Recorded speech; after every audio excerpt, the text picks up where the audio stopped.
బాధను ఎవరు చూడకపోయినా సరే, నీ కష్టము ఎవరు చూడకపోయినా దేవుడు చూస్తున్నాడు.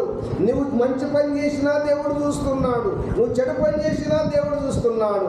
రెండుటిని లెక్క కడతాడు. అందుకే ఈ అంశం ఏంటంటే అందరినీ చూసే దేవుడు.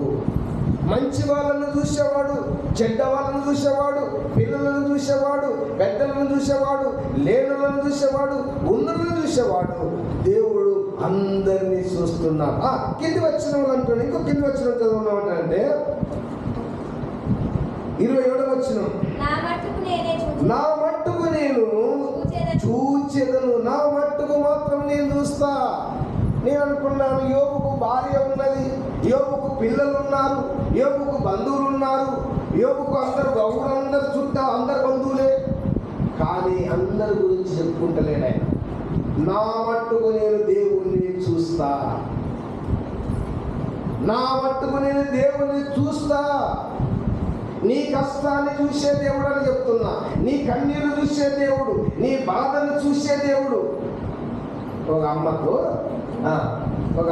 జ్వరం వచ్చిందట. అమ్మ ఇక్కడ ఉన్నారు అందరూ. ఒక అమ్మకు జ్వరం వచ్చింది. భర్త చెప్పిందట, అయ్యా నాకు బాగా తలనొస్తుంది, బాగా నాకు మనసు పడుతుందంటే, ప్రార్థన చేద్దాము అంటే ప్రార్థన చేస్తే పోతుంది అక్కడ. ఇక కొన్ని రోజులైన తర్వాత ఈయనకు స్టార్ట్ అయిందంటే తలనొప్పి. అప్పుడు ఆమె ఏమనాలి చూసా, జాగ్రత్తగా నీ బాధ ఎంత ఉంటుందో నువ్వు అర్థం చేసుకోవాలి. వాళ్ళ బాధ మనం అర్థం చేసుకోవాలి. అదే క్రైస్తవత్వము. వాళ్ళు ఏమన్నా కానీ వాళ్ళు ఎట్లన్నా పోనని కాదు. అందుకే ఇక్కడ నా మట్టుకు నీ యెహోవాను చూచెదను. క్రైస్తవులారా, దేవుడు నిన్ను చూస్తున్నాడు. నువ్వెంత దేవునికి సంవత్సరంలో ఎంతైతే దేవుని నిమిత్తం ఎంతైతే ఖర్చు పెట్టినవో, దేవుని నిమిత్తం ఎంతైతే నువ్వు దేవునికి ఇచ్చావో, దేవుడు నీకేం చేశాడో అది కూడా దేవుడు చూస్తాడు. ఓ మాట చెప్తాను, అమ్మా మీరేసి కానుక లేచిపోతారు. అంత కష్టపడు. ఆ 10 రూపాయలు ఉంటే వీళ్ళు అంగడాన్ని నీ పిల్లలకే దాన్ని కొనుక్కోవచ్చు కదా. ఆ 10 రూపాయలు ఇక్కడ వేసిపోతారే, దేవుడు నేను సరిగ్గా లెక్క అప్పయించకపోతే సోమరి అయిన చెడ్డ దాసుడా. సంపాదించుకోవడం కాదు. సింహయ్యకు తెలుసు భయంకరమైన సంఘటన. ఆయన పంచాయతీ చెప్పారు. అటువంటి సాక్ష్యం ఉండదు మన దగ్గర.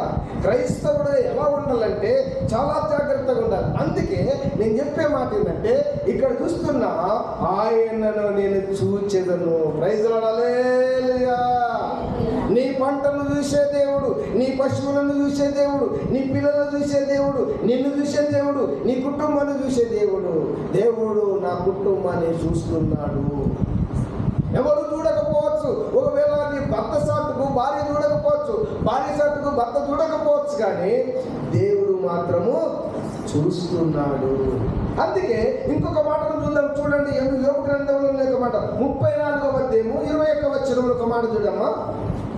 యోబు గ్రంథంలో అదే అధ్యాయంలో అదే అధ్యాయము యోబు గ్రంథము 34:21. ఆయన దృష్టి నరుల మార్గం మీద ఉంచబడినది.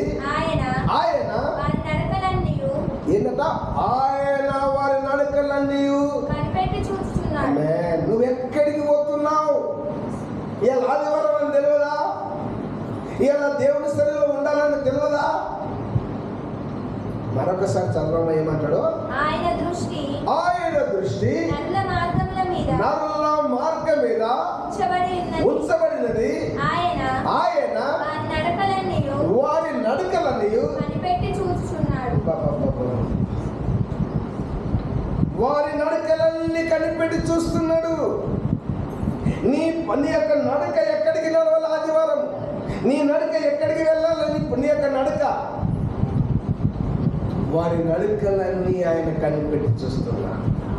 ఈ రోజుల్లో చాలా మంది దేవుని సన్నిధికి రారు. ఒక ఆయన చెప్తున్నాడు, అన్ని పంచుకున్నాడట, అన్ని పెట్టుకున్నాడు.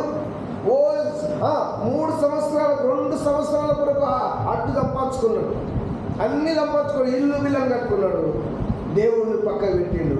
ఒక రోజు రాత్రి అడిగింది, నువ్వు సంపాదించింది ఈ రాత్రి నువ్వు వెళ్ళిపోతున్నది అంటున్నావు. దేవుడే కాపాడకపోతే, దేవుడే ఇవ్వకపోతే, ఇక్కడ ఒక మాట చెప్తున్నాను, యోగుతో అంటున్నాడు, నీ నడకలన్నీ, నా నడకలన్నీ నువ్వు కనిపెట్టి చూస్తున్నావు.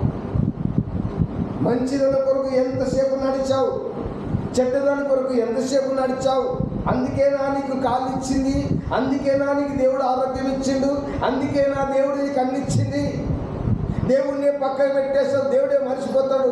ట్యాబ్లెట్ అనుకున్నావా, దేవుడు అవసరం ఉన్నప్పుడు ట్యాబ్లెట్ వేసుకున్నట్టు వేసుకొని తర్వాత వదిలిపెట్టుకోడు. కానీ అందుకే దేవుని బిడ్డలారా, ఈ బైబిల్ గ్రంథంలో రాయబడిన మాట ఏంటంటే యోగుతో మాట్లాడుతాడు. మరొకసారి చదువు 34:21 వచనం అంటాడు, ఆయన దృష్టి అంటే చూస్తున్నాడు, ఆయన దృష్టి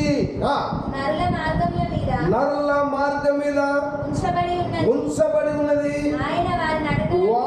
ఆయన వారి నడకలని కనిపెట్టుతున్నాడు. ప్రైజ్ లార్డ్, హల్లెలూయా.